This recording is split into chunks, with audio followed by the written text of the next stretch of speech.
Hello, happiness seekers. Welcome back to the Happiness Challenge, where we exploring science-backed habits for a happier life. I'm Klaudia. I'm work psychologist, chief happiness officer, and the author of The Alphabet of Happiness. And I am especially excited this month because March 20th is coming up. And that means my birthday is coming up, but also, and most importantly, the official International Day of Happiness is on its way. This day was set up by the United Nations to remind us how important happiness is, not just for us individuals, but for society as a whole. And this March 2026, even extra special for me because I am traveling all the way to Costa Rica for the Gross Global Happiness Summit at the University for Peace, which was actually established by UN. I'm one of the speakers there talking about my book, The Alphabet of Happiness, and talking about the science of happiness at work. I still cannot believe it, but it is happening. And I cannot wait to bring back some fresh insights and stories from this amazing conference and share with all of you. But in the meantime, I really want us to celebrate the International Day of Happiness by diving into the World Happiness Reports. In the last episode, 222, I looked into the report from 2024, which explored how happiness changes over lifetime. Whilst today, I'm going to dive into report 2025, which explores one of the most powerful drivers of happiness, the human connection. So let's dive in.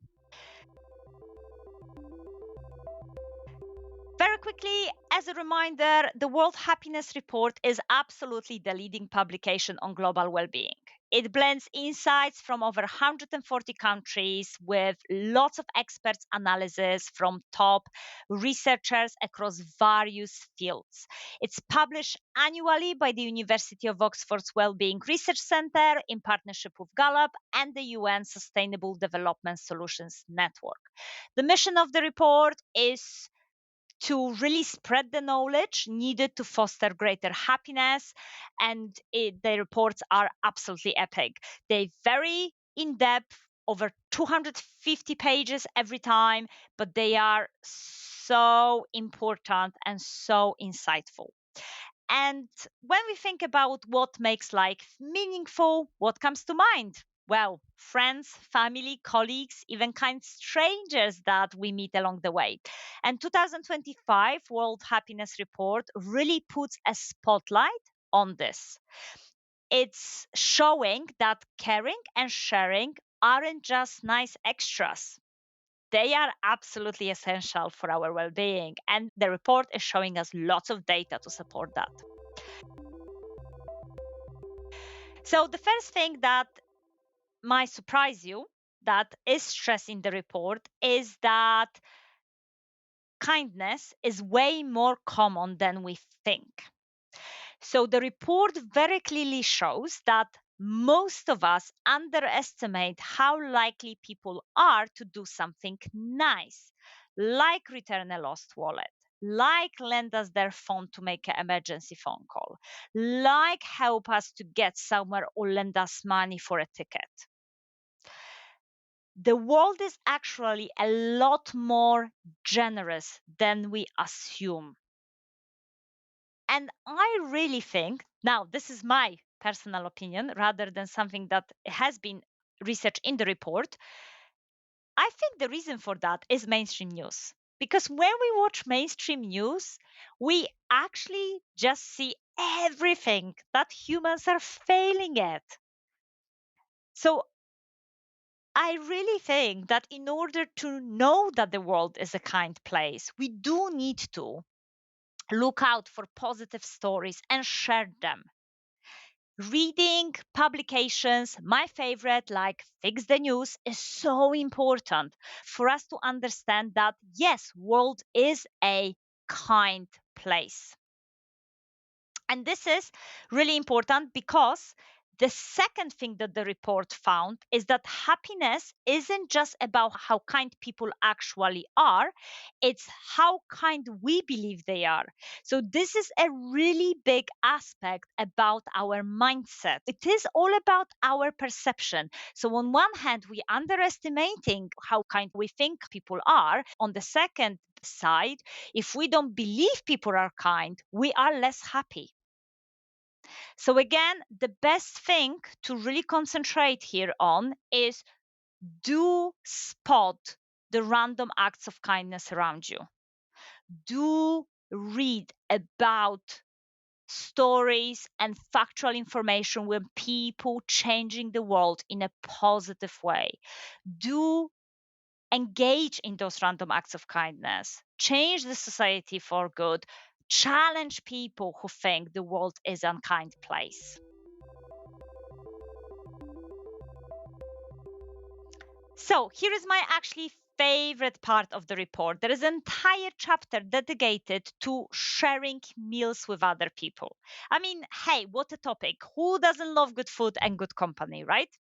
But what is the big deal about eating together? Well, the report found that sharing meals isn't just about food, but actually is one of the strongest ways to boost our happiness. When we sit down with others without digital devices, I'm going to repeat this, without digital devices, not eating in front of telly, not staring at our phones when being with others, not reading news on our tablet when eating with others. So, sitting down, sharing the meal without digital devices, whether it's friends, family, colleagues, it's not only filling our stomachs, it's actually building connections that seriously impact our well being. And here is something cool as well. The data is very clear that people who regularly share meals with others tend to feel more satisfied with life. They experience more positive emotions and they even feel less stressed and less lonely. You may think, yeah, right, experience that. Fantastic.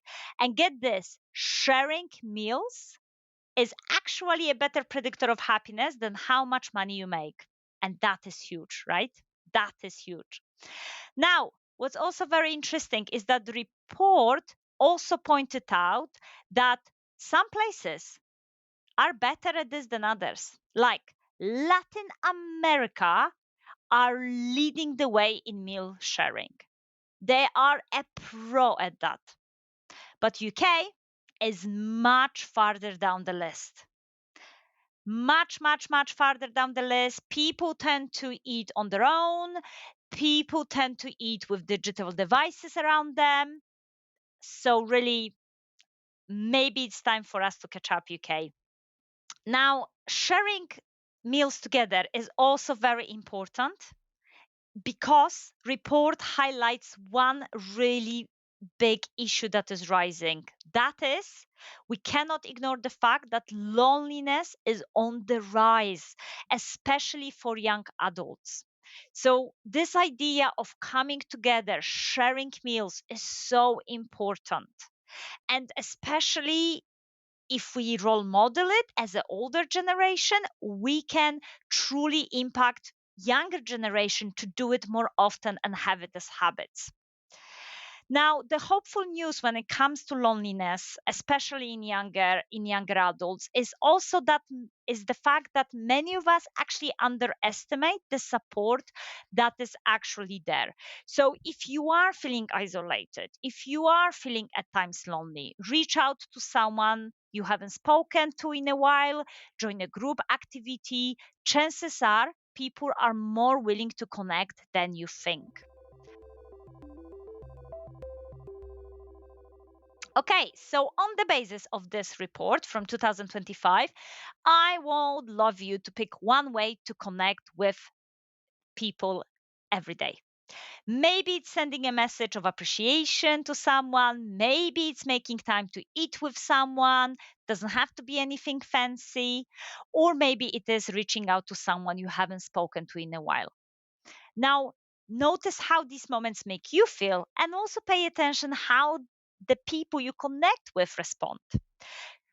If you're trying out one of these ideas to celebrate the International Day of Happiness, hey, cook something nice and actually talk with your loved ones about International Day of Happiness. Share some insights about that day. Please do let me know how it goes. I really would love to hear your stories. And absolutely stay tuned. I'll be back soon with fresh insights from Costa Rica. Until next time, keep connecting. Bye.